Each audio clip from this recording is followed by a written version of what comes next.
नमस्कार साथियों, good morning. आप कैसे हैं? मैं आपका अपना दोस्त असिस्टेंट प्रोफेसर धीरज शर्मा। आज अपने बात करेंगे राजस्थान के चौहान वंश, विशेषकर शाकंभरी के चौहान। और चौहान वंश बहुत ही महत्वपूर्ण रहता है राजस्थान के हर प्रतियोगिता परीक्षा के हिसाब से।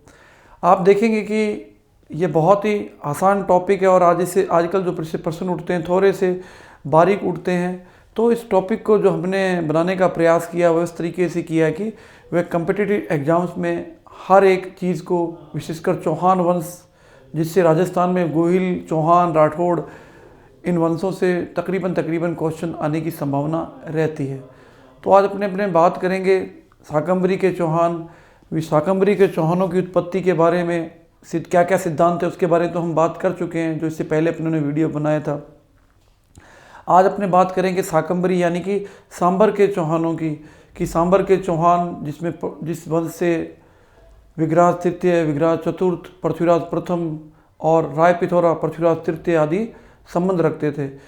इसी सांबर वंश के चौहानों ने आगे चलकर अजमेर पर अधिकार किया और इन्हीं चौहानों ने आगे जाकर दिल्ली पर भी अधिकार किया। और दुर्भाग्य से यह मोहम्मद गौरी से पराजित नहीं होता, हम पृथ्वीराज नहीं पराजित होते तो आज भारत का इतिहास कुछ और होता। किंतु आज हम इस बारे में बात करेंगे।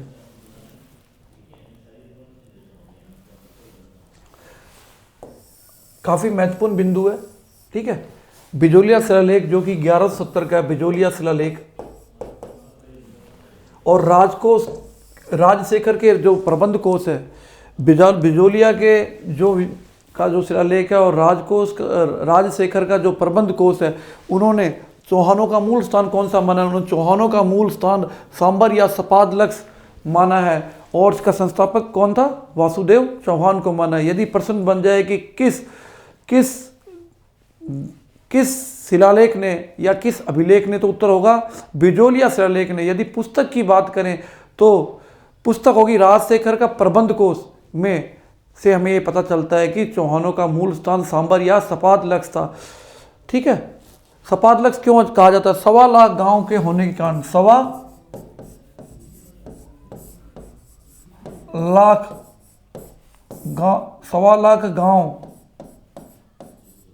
उनके साम्राज्य में होने के कारण इसे सपादलक्स भी सांबर को कहा जाता है। एक महत्वपूर्ण बात है कि इनकी कुल देवी कौन है? चौहानों की कुल देवी कौन सी है? शाकंभरी देवी। चौहानों की कुल देवी शाकंभरी देवी है। 551 ईस्वी में वासुदेव चौहान ने शाकंभरी यानी कि सांबर के चौहानों के वंश की स्थापना की, ठीक है। वासुदेव चौहान ने सांबर झील का निर्माण करवाया। वासुदेव चौहान थे, उन्होंने सांबर झील का निर्माण कराया, जिससे पता चलता है कि जिस बात का पता कहाँ से चलता है? बिजोलिया शिलालेख 1170 से इस बात का हमें पता चलता है। बिजोलिया शिलालेख बहुत महत्वपूर्ण है, जो कि सोमेश्वर के समय का है। और बिजोलिया शिलालेख से हमें कई महत्वपूर्ण जानकारियाँ मिलती है, जो कि चौहान वंश के इतिहास पर बहुत ज़्यादा प्रकाश डालती है, विशेषकर उनकी उत्पत्ति के संबंध में। क्योंकि इसी शिलालेख में चौहानों को वत्स गोत्रीय ब्राह्मण भी कहा गया है। तो ये बहुत ही महत्वपूर्ण है।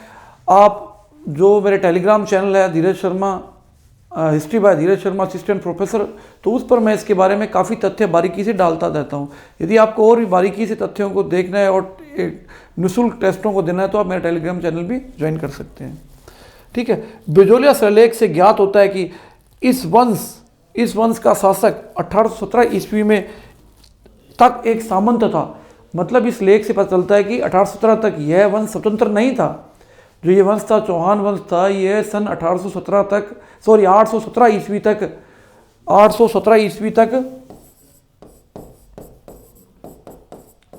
तक स्वतंत्र नहीं था। मतलब ये सामंतों के रूप में कार्य करते थे। और किसके अधीन करते थे? गुज्जर प्रतिहारों के, गुज्जर प्रतिहारों के अधीन कार्य करते थे और यह स्वतंत्र नहीं थे, ठीक है। और जो इनका संस्थापक था वो वस्त गोत्रीय ब्राह्मण वंश में पैदा हुआ था। जयराज, उसके बाद जयराज शासक हुआ, उसके बाद उनका विग्रहराज प्रथम हुआ, फिर चंद्रराज हुआ और फिर गोपेंद्र राज शासक हुआ। 817 के बाद जयराज, विग्रहराज प्रथम, चंद्रराज और गोपराज भी शासक बने। अब गोपेंद्र राज के बाद उसका पुत्र, अब बात कर लेते हैं गोपेंद्र राज के बाद उसका पुत्र दुर्लभ राज शासक बना। बहुत महत्वपूर्ण है दुर्लभ राज। गोपेंद्र राज के बाद शासक कौन बना? दुर्लभ राज शासक बना। दुर्लभ राज प्रथम प्रत्यार नरेश वत्सराज का सामंत था। दुर्लभ राज प्रत्यार नरेश वत्सराज का सामंत था और इन्हीं दुर्लभ राज ने पाल शासक धर्मपाल को हराने में दो त्रिपक्षीय संघर्ष हुआ था। जो मुंगेर का युद्ध हुआ था, उस मुंगेर युद्ध को जीतने में महत्वपूर्ण जो भूमिका थी वह वत्सराज के सामंत और उनके उस समय के प्रमुख सेनापति दुर्लभ राज की थी। ठीक है, तो यदि प्रश्न बन जाए कि किस चौहान सामंत ने वत्सराज की मुंगेर के युद्ध यानी कि धर्मपाल पाल शासक को हराने में सहायता की थी, तो उत्तर क्या होगा? उत्तर होगा दुर्लभ राज। और दुर्लभ राज ने एक बात और थी, दुर्लभ राज जब सामंत थे उसी समय वो शासक कौन थे? गुर्जर प्रतिहार। यदि प्रश्न बन जाएगी गुर्जर प्रतिहार शासक कौन थे, तो वत्सराज थे और वत्सराज के समय ही त्रिपक्षीय संघर्ष प्रारंभ होता है। दुर्लभ राज के बाद उनका पुत्र गुवक प्रथम शासक बना। बहुत इंपॉर्टेंट है, यदि प्रश्न बन जाए कि दुर्लभ राज के बाद कौन शासक बना, तो गुवक प्रथम बना, जो कि प्रतिहार शासक नागभट्ट द्वितीय का सामंत था। गुवक प्रथम था जो कि प्रतिहार शासक, गुर्जर प्रतिहार शासक की बात कर रहे हैं। गुवक नागभट्ट द्वितीय गुर्जर प्रतिहार शासक नागभट्ट द्वितीय का सामंत भी था। गुवक प्रथम बहुत बार आपने सुना होगा। गुवक प्रथम को नागभट्ट द्वितीय के दरबार में कन्नौज विजय के उपलक्ष्य में वीर की उपाधि दी गई थी। यदि प्रश्न बन जाए, बारीक प्रश्न है कि किस चौहान शासक को नागभट्ट द्वितीय के समय में कन्नौज विजय में त्रिपक्षीय संघर्ष में विजय होने के बाद वीर की उपाधि किस शासक को दी गई थी? उत्तर क्या होगा? किस चौहान शासक को दी गई थी? गुवक प्रथम को कन्नौज जीतने के उपलक्ष्य में गुर्जर प्रतिहार शासक नागभट्ट द्वितीय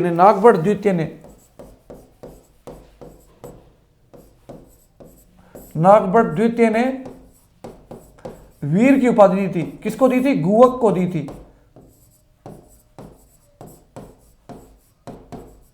ठीक है, गुवक प्रथम द्वारा हर्षनाथ के मंदिर का निर्माण करवाया गया। गुवक प्रथम के द्वारा हर्षनाथ मंदिर, जो कि बहुत ही प्रसिद्ध मंदिर है, उसका निर्माण करवाया गया। हर्षनाथ मंदिर में देखो बहुत इंपॉर्टेंट है, हर्षनाथ मंदिर में यदि प्रश्न बन जाए कि हर्षनाथ मंदिर में किस शासक से लेकर किस शासक तक की वंशावली मिलती है, तो किसकी मिलती है?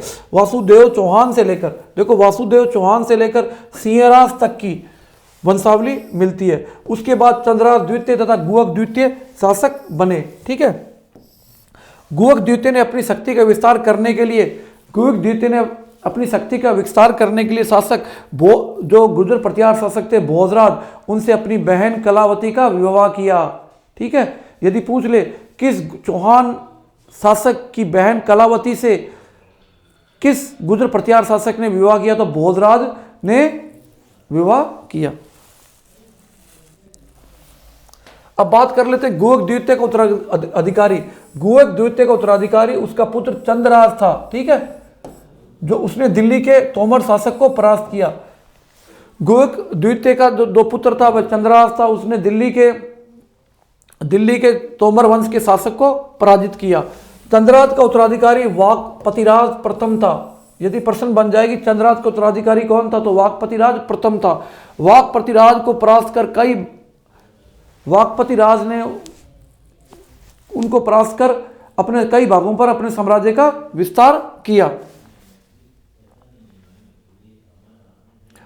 चंद्रराज की पत्नी, जो चंद्रराज थे, उनकी पत्नी रुद्राणी, जो कि आत्मप्रभा के नाम से भी जानी जाती थी, जो कि पुष्कर के तालाब में प्रतिदिन, जो कि एक शिव भक्त थी, योगी क्रियाओं में माहिर थी और प्रतिदिन 1000 दीपकों को पुष्कर के सरोवर में प्रज्वलित करती थी। ठीक है, विग्रास द्वितीय शासक बना। इनके बाद चंद्रराज के बाद प्रारंभिक चौहानों की शक्ति का सबसे अधिक विस्तार विग्रास द्वितीय के समय में हुआ। यदि प्रश्न बन जाए कि चौहानों की शक्ति का सर्वाधिक विस्तार किस प्रारंभिक विस्तार की बात कर रहे हैं, यदि चौहानों की शक्ति का प्रारंभिक विस्तार किस चौहान शासक के काल में हुआ, तो विग्रास द्वितीय के काल में हुआ। विग्रास द्वितीय ने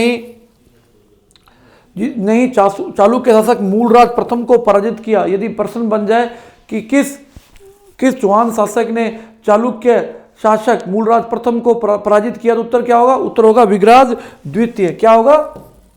विग्राज द्वितीय।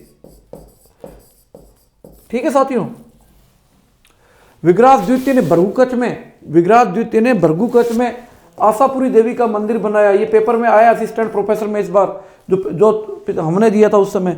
विग्राज द्वितीय ने भृगुकच में आशापुरी देवी का मंदिर बनवाया। ठीक है, इंपॉर्टेंट है। उसने गुवक प्रथम द्वारा निर्मित हर्षनाथ मंदिर के लिए क्षेत्रचर व संकरक नामक 2 ग्राम दिए। क्षेत्रचर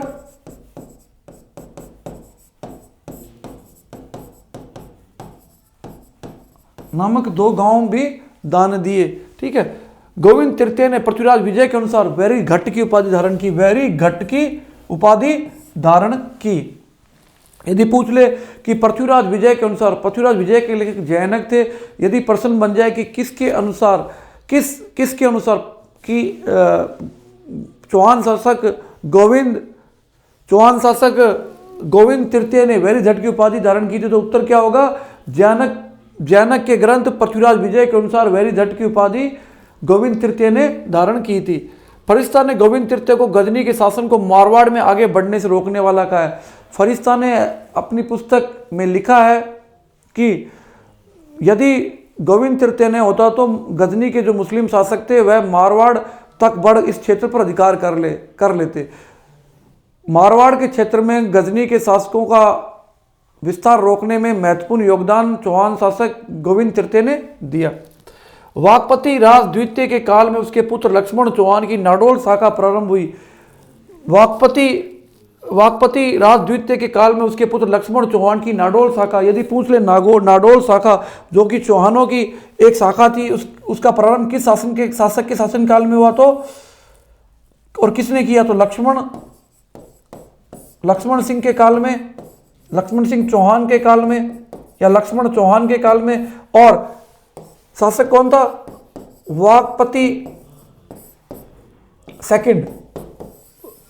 वाकपति सेकंड के शासनकाल में ही, वाकपति राज द्वितीय के काल में उनके पुत्र लक्ष्मण चौहान ने चौहानों की नाडोल शाखा प्रारंभ की। ठीक है, वाकपति द्वितीय के बाद उसका पुत्र एक कमजोर शासक वीर्यराम हुआ। वीर्यराम के शासनकाल में 1024 में महमूद गजनबी ने, यदि प्रश्न बन जाए कि 1024 में महमूद गजनबी ने चौहानों पर जब आक्रमण किया तो शासक कौन थे? तो एक कमजोर शासक वीर्यराम थे। उनके शासनकाल में मोहम्मद गौरी ने अजमेर पर आक्रमण किया। इसी युद्ध में मोहम्मद गौरी घायल भी हुए और वे घायल होकर कहां भाग गए? अहिनलवाड़ भाग गए, यानी कि गुजरात की तरफ, अहमदाबाद के आसपास वे भागकर चले गए। वीर्यराम को उत्तराधिकारी उसका पुत्र चामुंडराज बना। यदि प्रश्न बन जाए कि वीर्यराम के बाद उसका उत्तराधिकारी कौन बना, तो उत्तर क्या होगा? चामुंडराज बना। बहुत इंपॉर्टेंट है।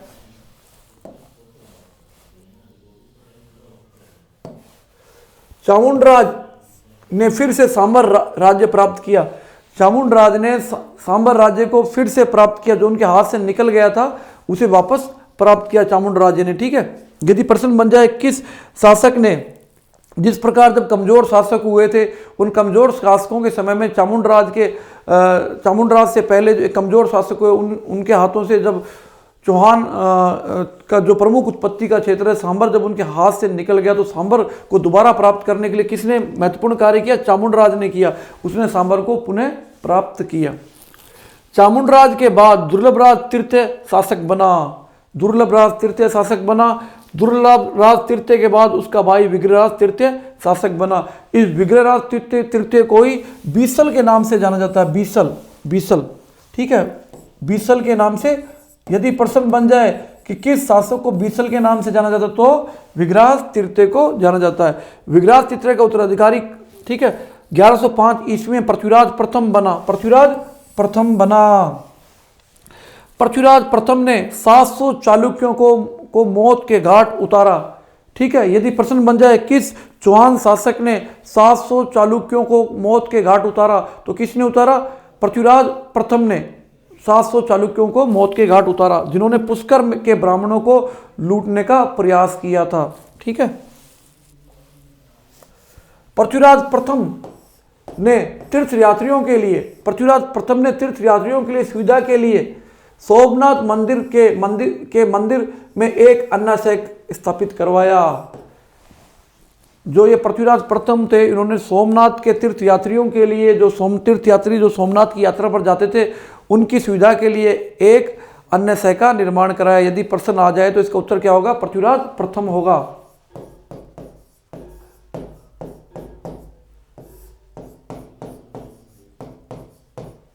ठीक है। पृथ्वीराज प्रथम ने रणथंभौर पर अधिकार किया। महत्वपूर्ण बात है, ध्यान देने योग्य बात है। पृथ्वीराज प्रथम ने रणथंभौर पर अधिकार किया और साथ ही वहां पर जैन मंदिरों को स्वर्ण कलश दान दिए या अर्पित किए। बहुत इंपॉर्टेंट है। यदि प्रश्न बन जाए कि किस चौहान शासक ने रणथंभौर पर अधिकार करने के बाद वहां के जैन मंदिरों को स्वर्ण कलश भेंट किए, तो उत्तर क्या होगा? उत्तर होगा पृथ्वीराज प्रथम।